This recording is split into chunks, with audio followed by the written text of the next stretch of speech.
মা ইলিশ রক্ষায় 22 দিনের নিষেধাজ্ঞা শেষেও সাগরে কাঙ্ক্ষিত ইলিশ মাছ মিলছে না। এতে লোকসানে পড়ছেন জেলে ও ব্যবসায়ীরা। তার উপর ঋণের বোঝা কাঁধে নিয়ে দানদারদের চাপে দিশেহারা তারা। পর্যাপ্ত মাছ ধরা না পড়ায় রাজস্ব আদায়ও কমেছে সরকারের। রুবেল হোসেনের ছবিতে সাইফুল মিরাজের রিপোর্ট। কাকডাকা ভরে মাছ বিক্রির হাকডাকে সরগরম দেশের দ্বিতীয় বৃহত্তম বরগুনার পাথরঘাটা মৎস্য অবতরণ কেন্দ্র। সাগর থেকে মাছ শিকার করে সরাসরি অবতরণ কেন্দ্রে আসেন জেলেরা। তবে হতাশার শেষ নেই তাদের।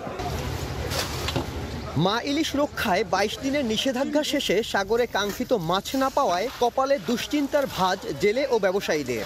ঋণের বোঝা কাঁধে নিয়ে দাদনের চাপে দিশেহারা তারা। তবে আগামী 7 থেকে 10 দিনের মধ্যে কাঙ্ক্ষিত মাছ পাওয়ার আশা ট্রলার মালিকদের। মাছ নাই নদীতে, 17 দিনের পর একটা টিনি পড়ছে, তাতে এই আসল টাকাই আসছে না। আমরা 8 দিন বা সাগরে ছিলাম, আমার বাজার হয়েছে 2.5 লাখ টাকা, বেশি 85,000 টাকা। বোট সাগরে পড়াইছে 3 লাখ 4 লাখ টাকা খরচ করিয়া একটা পাইছে 50,000 টাকার মাছ, একটা মনে 1,50,000 টাকা হইতে পারে। যাদের গোল হিসেব করে এই গোলের কিছু হেরফের আছে, হয়তোবা আশা করি এই ডালার দিকে মাছ মারতে পারে।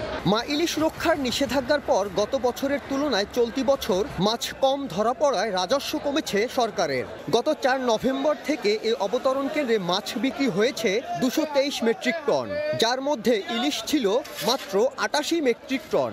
ইলিশের পরিমাণটা গত বছরের তুলনায় কম পাওয়া যাচ্ছে এবং অবতরণ কম হওয়ার কারণে আমাদের রাজস্ব একটা বিশেষ প্রভাব পড়ছে। আমরা গত বছরের তুলনায় এবছর রাজস্ব একটু পিছিয়ে আছে। পাথরঘাটা মৎস্য অবতরণ কেন্দ্রে বিক্রি হওয়া মাছের মোট দামের 1.25% রাজস্ব আদায় করে সরকার। সাইফুল মিরাজ, সময় সংবাদ, বরগুনা।